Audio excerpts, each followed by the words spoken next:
नमस्कार दोस्तों, stock market technical analysis के आज के इस वीडियो में मैं संजय आपका स्वागत करता हूं। आज के इस वीडियो में हम लोग एक नया टॉपिक चालू करने जा रहे हैं जिसका नाम है ट्रेंड एंड ट्रेंड लाइंस। शुरू करने से पहले यदि आपने इस चैनल को सब्सक्राइब नहीं किया तो जरूर सब्सक्राइब कर लीजिए। हमारे चैनल का लिंक जो है वो अपने दोस्तों के साथ शेयर कर लीजिए और हमारे इस चैनल को ग्रो करने में हमारी मदद कीजिए। ट्रेंड और ट्रेंड लाइन जो है ये टॉपिक हम लोग ऑलमोस्ट 3 से 4 वीडियो में हम लोग कवर करने की कोशिश करेंगे। तो ट्रेंड होता क्या है? जब हम लोग मार्केट में ट्रेडिंग करने आते हैं तो हम लोग बोलते हैं कि मार्केट में अप ट्रेंड है, डाउन ट्रेंड है, या हम लोग बोलते हैं कि मार्केट बुलिश है या बेरिश है। तो बुलिश है इसका मतलब मार्केट में अप ट्रेंड है। अप ट्रेंड मतलब हर दिन अपना जो स्टॉक का प्राइस है वो ऊपर की तरफ जा रहा है, उस टाइम पे हम लोग बोलते हैं मार्केट में अप ट्रेंड है। जब मार्केट बेरिश है इसका मतलब हर दिन मार्केट नीचे की तरफ जा रहा है, जो स्टॉक का जो प्राइस है वो नीचे की तरफ जा रहा है, ओवरऑल जो मार्केट है वो डाउन ट्रेंड है। और कभी कभी अपने को ऐसा देखने को मिलता है कि मार्केट में प्रॉपर ट्रेंड नहीं है, मतलब ना ही मार्केट ऊपर की तरफ जा रहा है नीचे की तरफ जा रहा है, एक पर्टिकुलर रेंज में ऊपर नीचे करते जा रहा है, उसको हम लोग बोलते हैं साइड लाइन ट्रेंड। तो ट्रेंड के 3 टाइप होते हैं। पहली बात तो ट्रेंड का मतलब डायरेक्शन, कौन से डायरेक्शन में मार्केट जा रहा है उसको हम लोग बोलते हैं ट्रेंड। ट्रेंड के 3 टाइप होते हैं, एक होता है अप ट्रेंड जिसको हम लोग बुलिश बोलते हैं, दूसरा होता है डाउन ट्रेंड जिसको हम लोग बेरिश बोलते हैं, और तीसरा जो ट्रेंड है उसको बोलते हैं साइड लाइन ट्रेंड, जिसमें मार्केट एक पर्टिकुलर रेंज में ऊपर नीचे करता है। हम लोग पहले अप ट्रेंड और डाउन ट्रेंड की बात करेंगे, उसके बाद हम लोग साइड लाइन ट्रेंड की बात करेंगे। यहाँ पे आप देख सकते हो इस चार्ट में हर दिन मार्केट ऊपर जा रहा है, बाद में कुछ टाइम के लिए नीचे आता है, ऊपर जाता है, नया पॉइंट हाई पॉइंट रजिस्टर कर लेता है, वापस नीचे आता है, ऊपर जाता है, नया हाई पॉइंट रजिस्टर कर लेता है, वापस नीचे आता है, नया लो पॉइंट रजिस्टर करता है, ऊपर जाता है, और उसके बाद मार्केट नीचे की तरफ जा रहा है।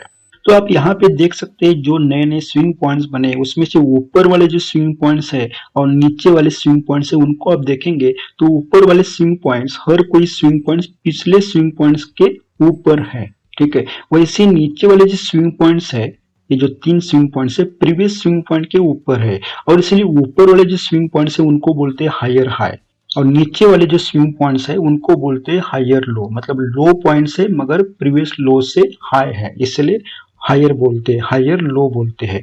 यहाँ पे हर पॉइंट जो है स्विंग पॉइंट है हाई है मगर प्रीवियस स्विंग पॉइंट्स के ऊपर है, हाई है, इसलिए उसको हायर हाई बोलते हैं, ठीक है। तब जब मार्केट ऊपर की तरफ जा रहा है, अप ट्रेंड में है, तब वो हायर हाई और हायर लो बनाते जाता है। वैसे ही जब मार्केट डाउन ट्रेंड में है तब आप देख सकते हैं यहाँ पे जो है नए नए लो पॉइंट्स ऊपर की तरफ बनाते जा रहा है, मतलब हायर साइड पे ऊपर की तरफ नए नए लो पॉइंट बनाते जा रहा है और नीचे की तरफ भी नए नए लो पॉइंट बनाते जा रहा है, और इसलिए ऊपर के जो स्विंग पॉइंट्स है उनको लोअर हाई बोला जाता है, नीचे के जो स्विंग पॉइंट्स है उनको लोअर लो बोला जाता है। तो जब मार्केट डाउन ट्रेंड में है उस टाइम पे वो लोअर हाई और लोअर लो बनाते जाता है। तो ये था अप ट्रेंड और डाउन ट्रेंड। तीसरा जो ट्रेंड है उसको बोलते हैं साइड लाइन ट्रेंड। अभी साइड लाइन ट्रेंड मतलब क्या कि समझ लीजिए यहाँ पे आप देखेंगे, यहाँ पे समझ लीजिए कि स्टॉक का जो प्राइस है वो 10 है, बाद में यहाँ पे आया, यहाँ पे कुछ 60 रुपीज है, बाद में नीचे आया, यहाँ पे स्टॉक का प्राइस है 40 रुपीज। अभी हो क्या रहा है कि एक बार स्टॉक 60 रुपीज पे जाने के बाद वापस नीचे आता है, 40 पे जाता है, वापस ऊपर जाता है, 60 पे जाता है, वहां से रेजिस्टेंस लेकर नीचे आता है, तो प्राइस के कारण जो रेजिस्टेंस मिला है उसको लेकर वो नीचे आता है, प्रीवियस प्राइस का जो स्विंग पॉइंट है उससे वापस सपोर्ट लेकर वापस ऊपर जाता है और वापस नीचे आता है, वापस ऊपर जाता है, वापस नीचे आता है। मतलब एक 10 रुपए के बाद जब वो 60 पे गया तो 60 टू 40 ये जो रेंज है, 20 रुपए का रेंज है, उस रेंज में वो एक पर्टिकुलर समय के लिए ऊपर नीचे कर रहा है, तो इसको बोलते हैं, ये जो ट्रेंड है उसको बोलते हैं साइड लाइन ट्रेंड। और ऐसा जब साइड लाइन ट्रेंड बन जाता है उस टाइम पे स्विंग पॉइंट्स को आप कनेक्ट करोगे ऊपर वाले और नीचे वाले, तो ऊपर वाले स्विंग पॉइंट्स को कनेक्ट करने के बाद जो लाइन मिलती है या जोन मिलता है उसको बोलते हैं रेजिस्टेंस जोन, और नीचे वाले जो स्विंग पॉइंट्स है उनको आप कनेक्ट करोगे तो उससे जो लाइन बनती है या जोन बनता है उसको बोलते हैं सपोर्ट जोन। जनरली होता ही यह है कि साइड लाइन ट्रेंड में बोला जाता है कि मार्केट डायरेक्शन लेस है, उसको प्रॉपर डायरेक्शन नहीं है। तो हम लोग कब बोलेंगे कि एक बार अपने स्टॉक में ऐसा साइड लाइन ट्रेंड मिलने के बाद क्या वो स्टॉक ऊपर की तरफ जाएगा नीचे की तरफ जाएगा। तो उसमें 4 केसेस हैं, समझ लीजिए। तो जब मार्केट इनिशियल फेज में है, अपने आप ट्रेंड के इनिशियल फेज में है और ऐसे टाइम पे आपको ऐसा साइड लाइन ट्रेंड मिलता है, तो अब मोस्ट प्रोबेबली स्टॉक ऊपर जाता है, अप ट्रेंड में जाता है। तो ऐसे टाइम पे ये जो साइड लाइन ट्रेंड बन चुका है उसको हम लोग कंटिन्यूएशन पैटर्न के नाम से भी बोलते हैं। जब हम लोग पैटर्न पढ़ेंगे उस टाइम पे ये वापस आएगा उस टाइम पे। मगर यहाँ पे आपको मैं बताना चाहूंगा कि जब इनिशियल फेज में मार्केट होता है उस टाइम पे यदि आपको ऐसा साइड लाइन ट्रेंड मिलेगा तो जनरली मार्केट ऊपर जाता है और जो भी साइड लाइन ट्रेंड बना है उसको हम लोग बोलते हैं कंटिन्यूएशन पैटर्न। मतलब इनिशियल जो ट्रेंड था उसको उसने कंटिन्यू किया है।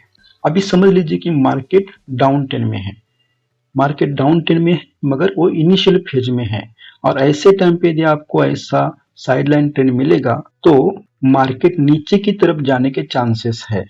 अभी यहाँ पे मैं बोलना चाहूंगा या बताना चाहूंगा कि जरूरी नहीं कि मार्केट नीचे की तरफ जाए, मगर ये जनरली ऐसा पाया गया है कि इनिशियल फेज में डाउन ट्रेंड में मार्केट है और उसके बाद आपको यदि ऐसा साइडलाइन ट्रेंड मिलता है या साइडलाइन जोन मिलता है उस टाइम पे मार्केट नीचे की तरफ जाने के चांसेस ज्यादा होते हैं। वैसे ही इनिशियल फेज में आपको जब साइडलाइन ट्रेंड मिलता है उस टाइम पे मार्केट ऊपर की तरफ जाने की चांसेस ज्यादा होते हैं। अभी यहाँ पे जो मैं स्विंग पॉइंट्स की बात कर रहा हूँ उसके बारे में बताना चाहूंगा कि जब भी ये स्विंग पॉइंट्स बनते हैं और ऐसे नंबर ऑफ स्विंग पॉइंट्स जितने ज्यादा रेजिस्टेंस लाइन को टच होंगे या सपोर्ट लाइन को टच होंगे उतना ही वो रेजिस्टेंस जोन या सपोर्ट जोन ज्यादा स्ट्रांग बनते जाएगा। ऐसा भी कहा जाता है कि ये जो स्विंग पॉइंट्स है उनके बीच में यदि डिस्टेंस सेम होता है, स्पेस सेम होता है, उस टाइम पे भी बोला जाता है कि ये जो ट्रेंड है साइडलाइन ट्रेंड है उसके कारण जो रेजिस्टेंस जोन या सपोर्ट जोन बना है वो ज्यादा स्ट्रांग हो जाता है, ऐसा बोला जाता है। तो हम लोगों ने देखा कि इनिशियल अपट्रेंड होने के बाद यदि साइडलाइन ट्रेंड मिलता है तो क्या होता है, मार्केट ऊपर की तरफ जाता है। वैसे ही इनिशियल डाउन ट्रेंड में अपने को साइडलाइन ट्रेंड मिलता है तो मार्केट वापस नीचे की तरफ जाता है। मगर क्या होगा जब जो अपट्रेंड है बहुत पुराना है, ओल्ड अपट्रेंड है। जब भी ओल्ड अपट्रेंड है और ऐसे टाइम पे अपने को यदि साइडलाइन मूवमेंट मिलता है तो चांसेस ज्यादा होते कि मार्केट नीचे की तरफ आ जाए। वापस मैं बोल रहा हूँ कि जब भी एक ओल्ड अपट्रेंड होता है उसके बाद यदि आपको साइड लाइन मूवमेंट मिलता है या साइड लाइन ट्रेंड मिलता है उस टाइम पे चांसेस ज्यादा होते हैं कि मार्केट जो है वो नीचे की तरफ आ जाए। वैसे ही जब एक बड़ा डाउन ट्रेंड होता है, मतलब ओल्ड डाउन ट्रेंड है, उसके बाद यदि आपको साइड लाइन मूवमेंट मिलता है या साइड लाइन ट्रेंड मिलता है तो चांसेस होते हैं कि मार्केट रिवर्स होके अप ट्रेंड की तरफ जाए। तो ये जो पॉइंट्स है उनको हमेशा याद रखना कि जब मार्केट इनिशियल फेज में है और आपको साइडलाइन ट्रेंड मिलता है तब मार्केट ऊपर की तरफ जाने के चांसेस है।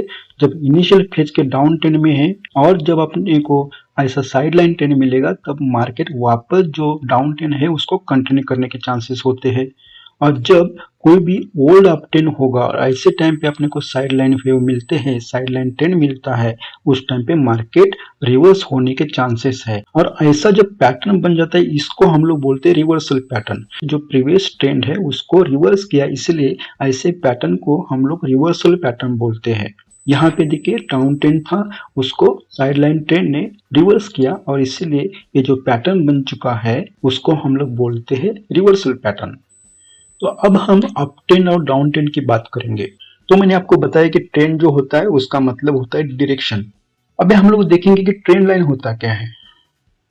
देखिए दो टाइप के ट्रेंड लाइन होते हैं, एक होती है अप ट्रेंड लाइन और दूसरा जो होता है डाउन ट्रेंड लाइन। जब मार्केट अप ट्रेंड में है उस टाइम पे आप जो लाइन ड्रॉ करते हो उसको बोलते हैं अप ट्रेंड लाइन, और जब मार्केट डाउन ट्रेंड में है तब उस टाइम पे जो लाइन आप ड्रॉ करते हो उसको बोलते हैं डाउन ट्रेंड लाइन।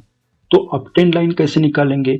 देखिए जब मार्केट अप ट्रेंड में है उस टाइम पे जो लोअर स्विंग पॉइंट्स है उनमें से यदि दो स्विंग पॉइंट्स को आप कनेक्ट करते हो लाइन से और उसके बाद लाइन को एक्सटेंड करते हो उस टाइम पे जो लाइन बन जाता है उसको हम लोग बोलते हैं अप ट्रेंड लाइन। तो यहाँ पे अप ट्रेंड लाइन निकालते समय आपको याद रखना है कि वो हमेशा आपके प्राइस एक्शन के नीचे की तरफ निकालना है। नीचे के जो लोअर स्विंग पॉइंट्स है उनको कनेक्ट करके निकालना है।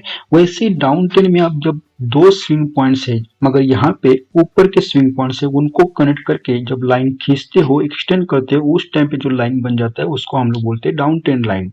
अप ट्रेंड लाइन निकालने के लिए या डाउन ट्रेंड लाइन निकालने के लिए मिनिमम रिक्वायरमेंट होती है 2 पॉइंट की, मतलब दो स्विंग पॉइंट्स आपके आपके पास होने चाहिए। यहाँ पे देखिए, एक पहला स्विंग पॉइंट है, यहाँ पे दूसरा स्विंग पॉइंट है, पहला स्विंग पॉइंट है, दूसरा स्विंग पॉइंट है, दोनों को कनेक्ट करो, लाइन खींचो, उस वो बन जाते हैं trend line, up trend line. वैसे ही 2 पॉइंट कनेक्ट करो, उसको खींचो, वो बन जाती है down trend line. Minimum requirement होती है 2 पॉइंट्स की। अभी हम लोग कैसे बात बोलेंगे कि जो अप ट्रेंड है वो स्ट्रांग है। जनरली क्या होता है कि ये जो स्विंग पॉइंट्स है वो जितने ज्यादा वो ट्रेंड लाइन को टच होते जाते हैं, वैसे ही वो अप ट्रेंड जो लाइन है वो स्ट्रांग बनते जाती है। वैसे ही जब मार्केट डाउन ट्रेंड में है, उस टाइम पे जो स्विंग पॉइंट्स है, ऊपर के स्विंग पॉइंट्स जितनी ज्यादा बार लाइन को टच करेंगे, वैसे ही वो जो डाउन ट्रेंड लाइन है ज्यादा स्ट्रांग बनती जाएगी। और ये भी है कि ये जो स्विंग पॉइंट के बीच में जो स्पेसिंग है, वो जितना स्पेसिंग इक्वी स्पेस रहेगा, मतलब स्पेसिंग जितना सेम रहेगा हर स्विंग पॉइंट के बीच में या हर टच के बीच में, तो उतना ही वो ट्रेंड लाइन ज्यादा स्ट्रांग होती है, ऐसा माना जाता है।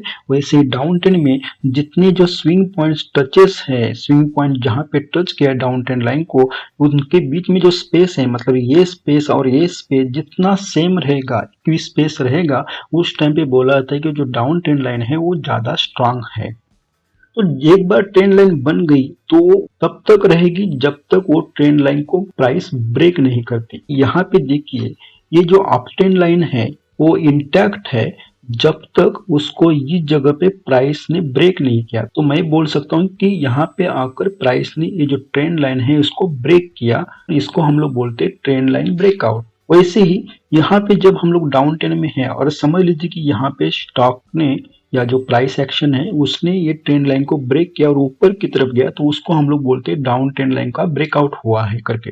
अभी यहाँ पे रिक्वायरमेंट ये है कि जब भी ब्रेकआउट होता है, वो ब्रेकआउट बहुत ज्यादा वॉल्यूम के साथ होना चाहिए। अभी बहुत ज्यादा मतलब कितना, बहुत ज्यादा मतलब मिनिमम रिक्वायरमेंट होना चाहिए कि आपका जो एवरेज वॉल्यूम है उससे ज्यादा वॉल्यूम हो। ब्रेकआउट जहां भी हो, अप ट्रेंड में हो या डाउन ट्रेंड में हो, वॉल्यूम जो होना चाहिए वो एवरेज वॉल्यूम से ज्यादा होना चाहिए।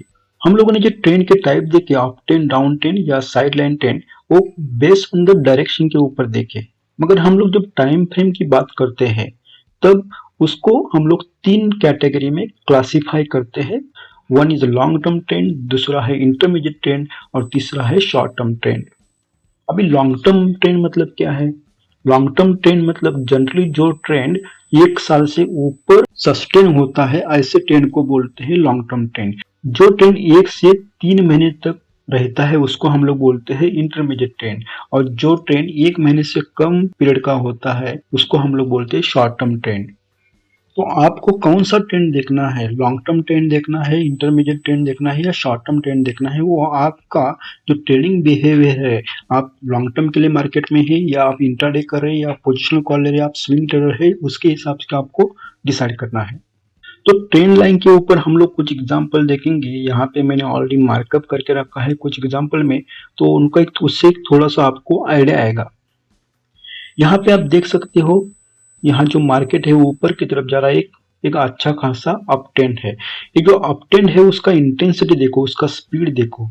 यहाँ पे एक लॉन्ग डाउन ट्रेंड चल रहा है। यहाँ के जो स्विंग पॉइंट्स है देखिए, स्टॉक नीचे की तरफ आता है, ऊपर जाता है, उसी पॉइंट को टच करता है, मतलब रेजिस्टेंस लाइन को टच करता है, वापस नीचे की तरफ आता है। इस जगह पे उसने ब्रेकआउट दिया। देखिए ब्रेकआउट दिया मतलब जो लॉन्ग डाउन ट्रेंड लाइन है उसको ब्रेक किया विद हाई वॉल्यूम। यदि हाई वॉल्यूम से ब्रेक नहीं करता तो शायद स्टॉक ये ट्रेंड जो लाइन है उसके ऊपर सस्टेन नहीं हो पाता, वापस नीचे की तरफ आ सकता था।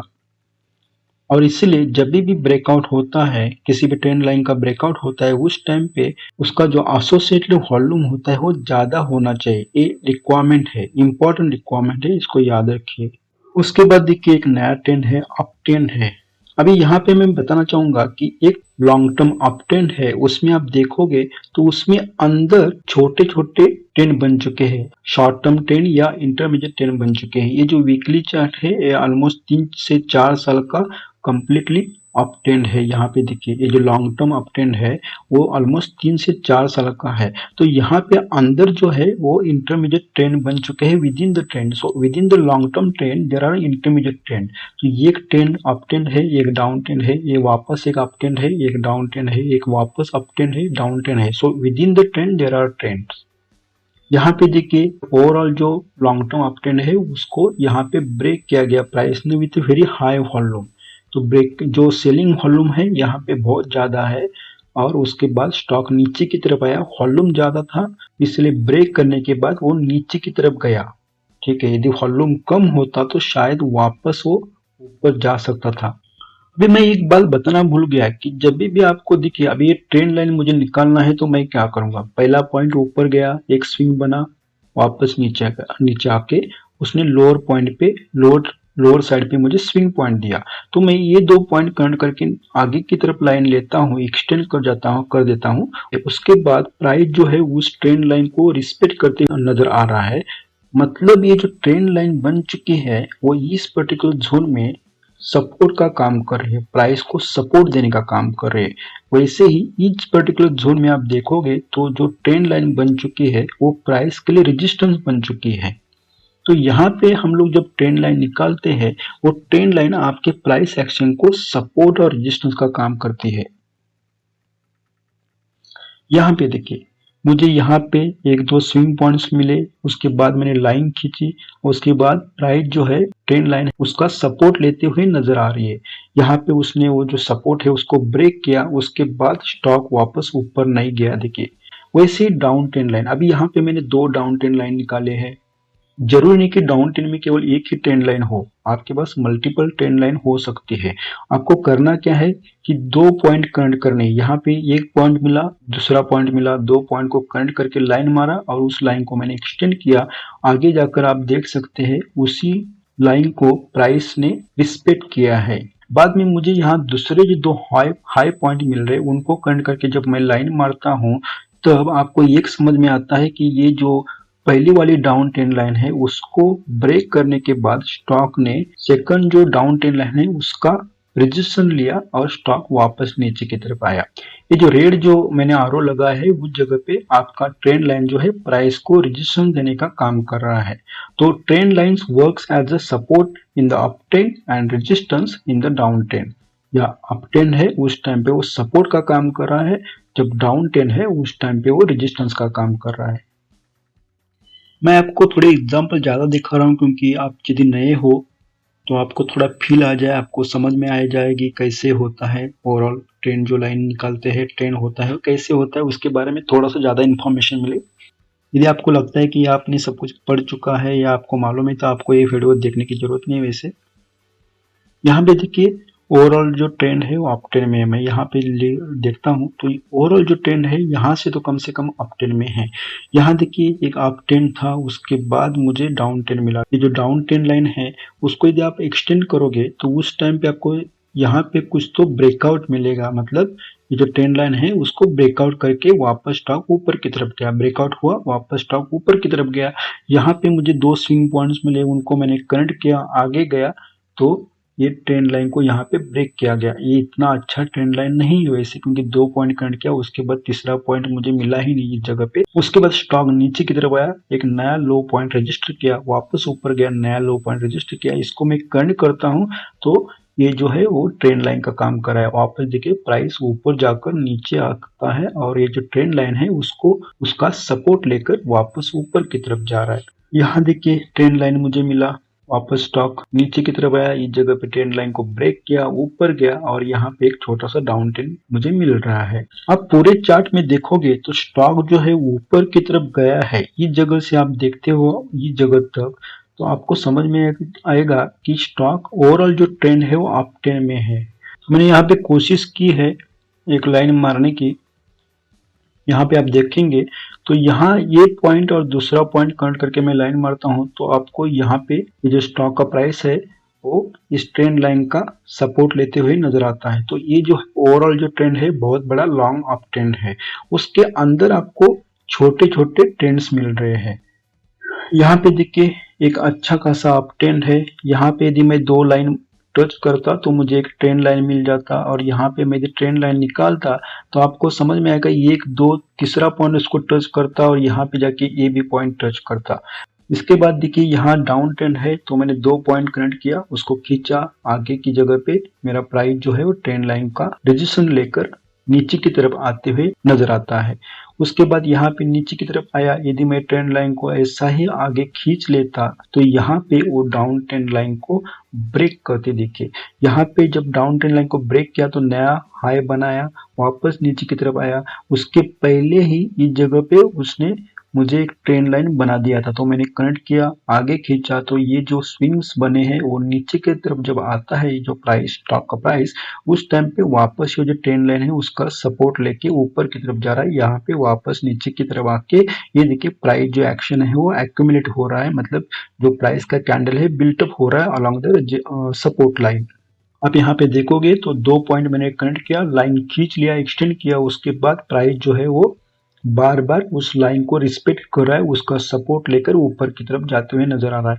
वैसे डाउन ट्रेंड लाइन में मैंने 2 पॉइंट मारा, उसके बाद प्राइस वापस वापस उस जगह पे रजिस्टर लेके नीचे की तरफ जाते हुए नजर आता है।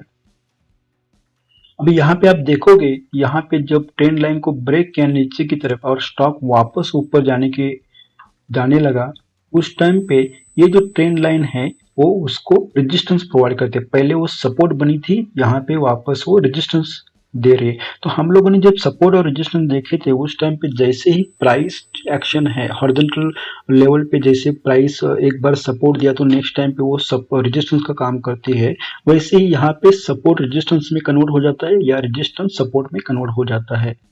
यहाँ पे देखिए एक पर्टिकुलर जोन में स्टॉक ऊपर नीचे कर रहा है, उसके पहले यहाँ पे देखेंगे तो जो प्राइस रेंज था बहुत छोटा था, उसके बाद उसने अपना रेंज बढ़ा दिया और उसके बाद देखिए यहाँ पे ब्रेकआउट देने के बाद प्राइस बहुत ऊपर की तरफ जा रहा है। यहाँ का जो अप ट्रेंड लाइन है उसको देखो, यहाँ जो अप ट्रेंड है उसको देखो, इन दोनों का मोमेंटम आप कंपेयर कर लीजिए। यहाँ भी वैसे ही है, जब ब्रेकआउट हुआ है इस जगह पे वो बहुत ज्यादा वॉल्यूम के साथ हुआ है। यहाँ देखिए मुझे एक स्विंग पॉइंट मिला, दूसरा स्विंग पॉइंट मिलता है, लाइन खींचता हूँ तब मुझे स्टॉक का प्राइस यहाँ पे सपोर्ट लेते हुए नजर आता है, यहाँ पे भी सपोर्ट लिया है।